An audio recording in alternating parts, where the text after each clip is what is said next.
Assalamualaikum warahmatullahi wabarakatuh. Jamaah zuhur yang dimuliakan Allah, pada kultum hari ini saya masih melanjutkan dari apa yang telah saya sampaikan pada minggu lalu, sedikit mengulang dari apa yang saya sampaikan dan akan kami tambah. Jamaah yang dimuliakan Allah, pada minggu yang lalu bahwa kalau manusia jika memperoleh berbagai macam persoalan, dia dapat merujuk kepada kebenaran. Kebenaran itu bisa datang dari ilmu pengetahuan, dan kebenaran itu bisa datang dari agama. Kalau kita bicara kebenaran yang datang dari ilmu pengetahuan, maka kita akan mencoba untuk melihat apakah kebenaran yang datang dari ilmu pengetahuan itu bisa dijadikan sebagai pegangan, sebagai pandangan hidup, sebagai pedoman hidup, atau sebagai falsafah hidup. Yang perlu kita garis bawahi secara besar bahwa ilmu pengetahuan adalah kebenaran yang bersifat nisbi, artinya kebenaran itu bersifat sementara. Bapak dan saudara-saudara sekalian, perlu kita garis bawahi bahwa ilmu pengetahuan yang dilahirkan oleh akal pikir manusia, daya jangkaunya sangat terbatas. Dia hanya menjangkau hal-hal yang bersifat empirik, artinya non-empirik tidak bisa dijangkau oleh ilmu pengetahuan. Berangkat dari pengalaman dan berakhir juga pada pengalaman. Artinya hal-hal yang tidak dapat dialami oleh manusia, ilmu tidak bisa menjangkau. Saya ingin memberikan sebuah contoh seorang ilmuwan besar, Einstein, sebagai ilmuwan yang sejati, yang hebat, yang telah melahirkan berbagai macam ilmu pengetahuan. Ketika dia berbicara tentang Tuhan, dia mengatakan bahwa Tuhan itu tidak ada, karena dia tidak bisa dibuktikan adanya sebagaimana yang dibangun oleh ilmu pengetahuan melalui bangunan metodologi. Jamaah yang dimuliakan Allah, Tuhan tidak bisa dijangkau oleh ilmu karena Tuhan adalah immaterial. Tuhan bukan materi. Kalau Tuhan itu bukan materi, maka ilmu tidak bisa menjangkau dengan metodologi yang dia bangun. Tidak bisa dibuktikan akan adanya. Meskipun demikian, kalau kita merujuk kepada ajaran agama Allah, Tuhan memang tidak bisa dijangkau oleh akal indera manusia. Namun Tuhan tetap menginginkan hambanya bisa meyakini akan keberadaannya, dan Tuhan mengajarkan kepada manusia agar yakin Tuhan itu ada dengan sifat-sifat Tuhan, sifat Allah yang kebanyakan mereka hafal. Jumlah sifat itu adalah 99. Diperkenalkannya sifat Allah kepada kita agar kepercayaan kita kepada Allah itu tidak hanya sekedar kepercayaan yang dogmatik, tetapi akal manusia bisa menerima dan menjangkau tentang keberadaan Allah. Salah satu di antara sifat yang ditunjukkan kepada kita Al-Khaliq, Ar-Razzaq. Al-Khaliq artinya Allah yang menciptakan segala yang ada. Jika kita mau merenung, mengkaji, membaca,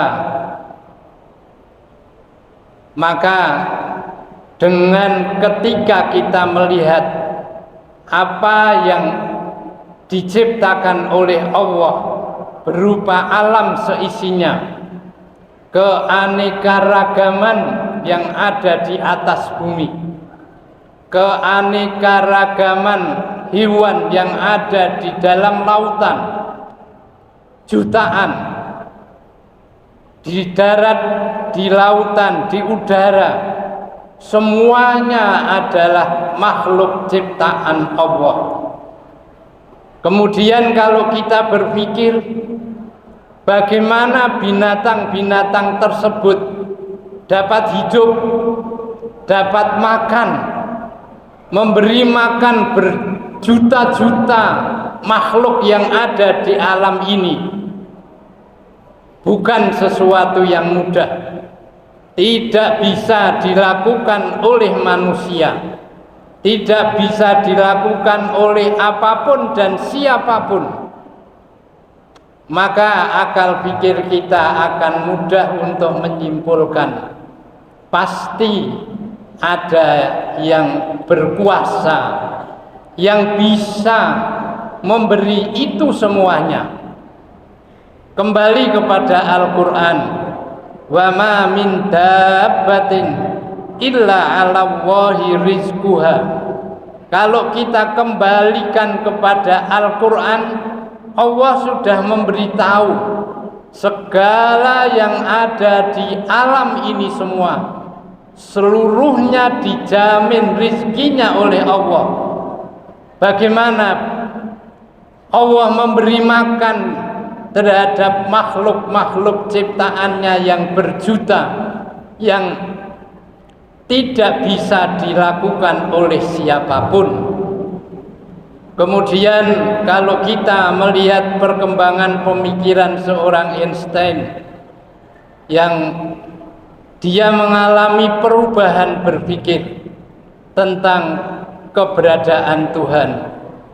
Ketika dia menjadi seorang ilmuwan, mempelajari alam ini dengan baik, dengan detail, dengan ilmu pengetahuan, dia mencoba untuk merenung, mencoba untuk berpikir, mencoba untuk meneliti, melihat dengan seksama, dengan sebaik-baiknya.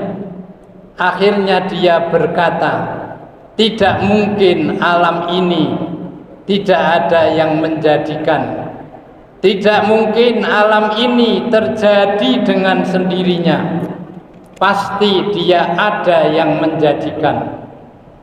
Kemudian dia berkata, siapa yang menjadikan itu?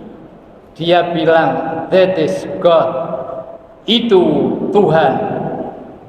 Ada permasalahan ketika dia berkata that is God. Dia tahu di alam ini ratusan agama, Hindu, Buddha, Katolik, Protestan, Konghucu, Islam, berbagai macam agama masing-masing agama mempunyai konsep ketuhanan yang berbeda-beda. Tuhannya Konghucu, Tuhannya Sobi'a, Tuhannya Kristen, Hindu, Buddha beda, Islam beda. Dari sekian banyak Tuhan, itu Tuhan yang mana yang mencipta alam? Sebagai pencipta alam ini, Tuhan yang banyak itu pasti ada satu yang menciptakan alam. Yang benar itu adalah satu. Karena dia tidak mendapatkan petunjuk ajaran agama Allah, maka dia dalam sebuah kebingungan. Kalau dia mendapatkan petunjuk dari Allah dan langsung membaca syahadat tauhid, la ilaha illallah, la ilaha, tidak ada Tuhan.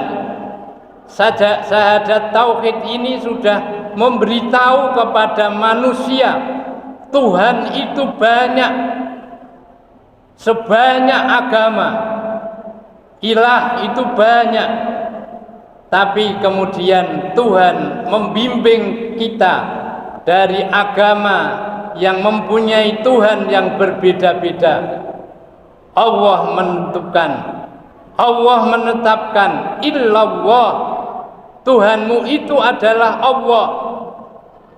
Sehingga kalau kita maknai la ilaha illallah, Tuhan itu hanyalah Allah. Maka di akhir dari sebuah tulisan dia, sebagai seorang ilmuwan, dia mengatakan, saya sulit untuk mengatakan bahwa Tuhan itu ada, karena dia tidak bisa dibuktikan. Namun saya lebih sulit untuk mengatakan bahwa Tuhan itu tidak ada setelah dia mencoba mengkaji, merenung, berpikir dan lain sebagainya. Maka Al-Quran mengatakan, innama yakhsyallah min ibadihil ulama. Orang-orang alim, ulama-ulama, ilmuwan-ilmuwan muslimlah yang mempunyai rasa takut kepada Allah. Kemudian ada hadis, manizdada ilman, siapa yang bertambah ilmunya tapi tidak bertambah hidayahnya dari Allah, maka yang akan terjadi, dia akan semakin jauh daripada Tuhan. Ya seperti tadi, ilmuwan yang tidak mendapatkan hudan dari Allah, dia semakin jauh daripada Allah Subhanahu wa ta'ala. Kesimpulannya adalah agama Islam adalah agama yang membimbing, menuntun manusia untuk sampai kepada kebenaran tanpa harus bersusah payah, tanpa harus meneliti, berpikir panjang.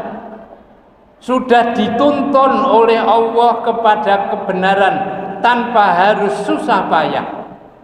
Allah sudah menentukan, menuntun, Tuhanmu itu Allah, titik. Tidak usah berpikir panjang. Dan dilanjutkan dengan syahadat Rasul Muhammad Rasulullah. Jika kamu ingin bertuhan secara benar, beragama secara benar, ikutilah Muhammad Rasulullah, sehingga Muhammad disandingkan dengan Allah, karena dia adalah utusannya Allah yang bisa menuntun kepada jalan yang benar dalam beragama dan bertauhid. Mudah-mudahan bermanfaat bagi kita. Billahi taufiq wal hidayah. Wassalamualaikum warahmatullahi wabarakatuh.